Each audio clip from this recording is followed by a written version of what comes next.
Hello everyone, कैसे हो आप सब। उम्मीद करती हूँ आप सब अच्छे होंगे।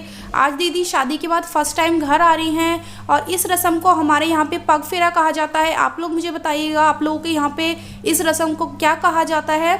और दीदी को देखकर ध्रुव बहुत खुश हो रहा था, बार बार ही वो जा रहा था दीदी के पास और वापस आ जा रहा था। हम लोग उसे बोल रहे थे कि अपनी बुई को लेकर आ, लेकिन वो दीदी को देखकर उसे थोड़ा अलग फील हो रहा है, क्योंकि दीदी शादी से पहले सूट वगैरह पहनती थी और अब उन्होंने शादी के बाद साड़ी पहनी है, ज्वेलरी पहनी है, मेकअप वगैरह किया है।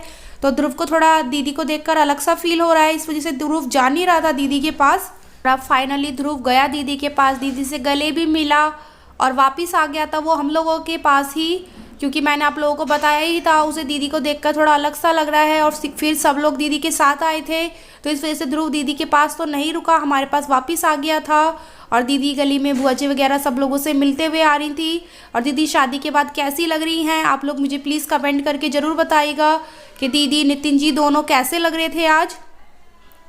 और हमने दीदी और नितिन जी का थोड़ा स्वागत भी किया फूलों के साथ, हमने घर को भी थोड़ा डेकोरेट किया था और फिर थोड़े फूल हमने उनके ऊपर भी डाले और बहुत अच्छा लग रहा था हम लोगों को इस तरीके से ऐसे करके, क्योंकि दीदी फर्स्ट टाइम शादी के बाद घर पे आई हैं और दीदी के फैमिली मेम्बर्स भी सारे लोग आए थे।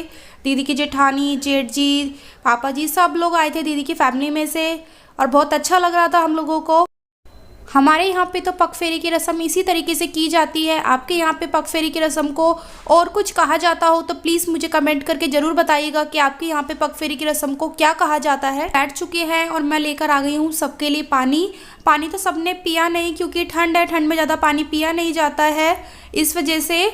और ध्रुव सबको देख रहा है कि कौन आया है हमारे घर पे और बुई थोड़ा अलग कैसे लग रही है आज। तो ध्रुव को आज थोड़ा यही डाउट है कि उसकी बुई थोड़ी चेंज कैसे हो गई है। और बाकी ध्रुव का ध्यान है अपनी बुई के ऊपर और बाकी सब के ऊपर। और अब मैंने नीचे सब लोगों के लिए नाश्ता लगवा दिया है। यहाँ पर नितिन जी के पापा जी, भाई, चाचा जी, हमारे पापा जी सब लोग कर रहे थे नाश्ता। और यहाँ पे नितिन जी और नितिन जी के बड़े भाई बैठे थे नाश्ता करने के लिए। और ऊपर दीदी, दीदी की जेठानी, दीदी की ननद सब लोग नाश्ता कर रहे हैं और मम्मी जी सर्व कर रही हैं सबको नाश्ता। और आप लोग प्लीज़ मुझे कमेंट करके ज़रूर बताइएगा दीदी शादी के बाद कैसी लग रही हैं, क्योंकि दीदी को आपने शादी से पहले देखा ही है, दीदी सिंपल रहती थी पूरा, और अब दीदी कितनी चेंज हो गई है। आप लोग प्लीज़ मुझे कमेंट करके ज़रूर बताइएगा कि दीदी शादी के बाद कैसी लग रही हैं आप लोगों को।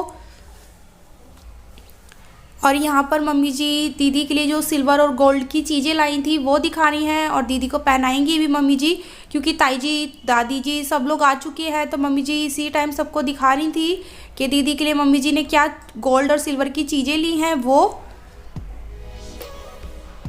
और यहाँ पर मम्मी जी अब दीदी को इयररिंग्स वगैरह पहना कर देख रही थी कि कैसे लगेंगे इयररिंग्स वगैरह। तो मम्मी जी वही ट्राई कर रही हैं। दीदी की जेठानी है वो कुछ बता रही थी कान की इयररिंग्स के बारे में, तो इस टाइम वही बातें चल रही हैं, क्योंकि आप लोग जानते हैं लेडी से जब एक साथ इकट्ठा हो जाती हैं तो उनकी बातें इसी तरीके की होती हैं, बातों में बातें आती रहती हैं कुछ ना कुछ। और वही चीज़ हम लोगों के साथ भी हो रही थी, हम लोग इयररिंग्स के ऊपर बातें कर रहे थे कुछ। और अब दीदी कर लेंगी कपड़े चेंज। हमारे यहाँ पे ये किया जाता है जब लड़की पग फेरे के लिए आती है तो उसकी ड्रेस वगैरह सब कुछ चेंज करा के भेजा जाता है। तो अब मैं दीदी की ड्रेस वगैरह चेंज करा दूंगी।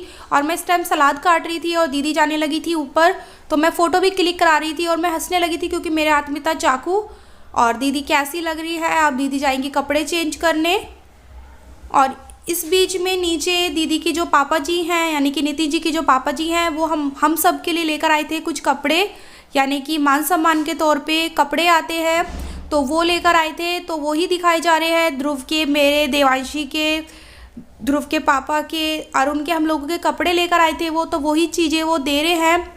और हमें बहुत अच्छा भी लगा और वो बहुत अच्छे कपड़े लेकर आए हम लोगों के लिए और हमें बहुत खुशी भी हुई।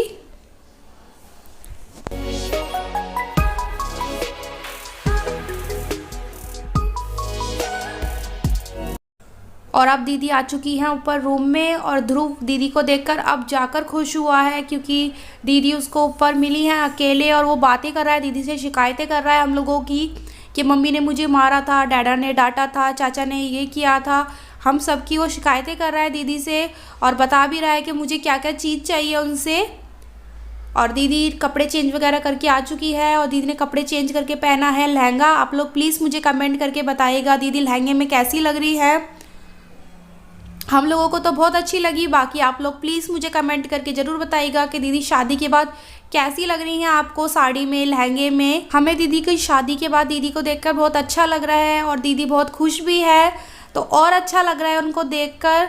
और अब सब कुछ कपड़े वगैरह दीदी ने चेंज कर ली है। अब मैं बना लूँगी अपनी पूरियाँ, क्योंकि मैंने खाना वगैरह तो सब कुछ बन चुका है, बस पूरियाँ ही बनानी है मुझे, क्योंकि पूरी थोड़ी ठंडी हो जाती रखे रखे इस वजह से। और यहाँ पे देवांशी और ध्रुव लगे हुए अपनी शतानियों में, और मैं साथ में पूरी भी बना रही हूँ अपनी।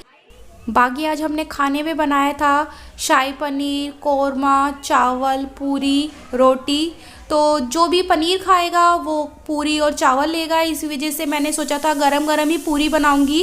और यहाँ पे ताई जी, दादी जी सब लोग खाना खा रहे हैं और बहुत अच्छा लग रहा है मुझे। सब लोग को खाना बहुत अच्छा लगा, सबने बोला, और बहुत ही अच्छा लग रहा था ये सब चीज़ें देखकर। साथ में सब लोग खाना खा रहे हैं और यहाँ पर नितिन जी से सब लोग बातें कर रहे हैं, क्योंकि शादी के बाद फर्स्ट टाइम नितिन जी घर पे आए हैं। तो गली में हमारी जो चाची वगैरह रहती हैं, वो उनकी बेटियां वगैरह सब लोग आए थे कि नितिन जी से थोड़ी बातें करेंगे, और हम लोगों को बहुत अच्छा लगा। नितिन जी भी बहुत खुश थे सब लोगों से मिलकर।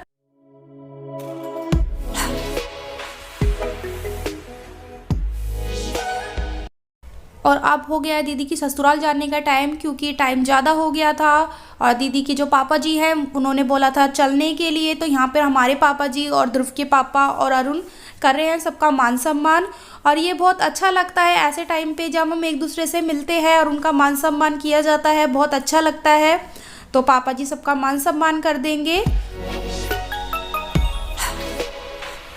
और अब दीदी भी जाने लगी हैं, और ये होता है हम लोगों के लिए बहुत इमोशनल टाइम, क्योंकि हर लड़की के घर वालों के साथ ये चीज़ होती ही है, चाहे बेटी फर्स्ट टाइम ससुराल जाए या शादी की चाहे कितना भी टाइम हो जाए, लेकिन जब बेटी अपने ससुराल जाती है तो वो टाइम उसके पेरेंट्स के लिए, फैमिली मेम्बर्स के लिए और ख़ास तौर पे बेटी के लिए बहुत इमोशनल टाइम होता है।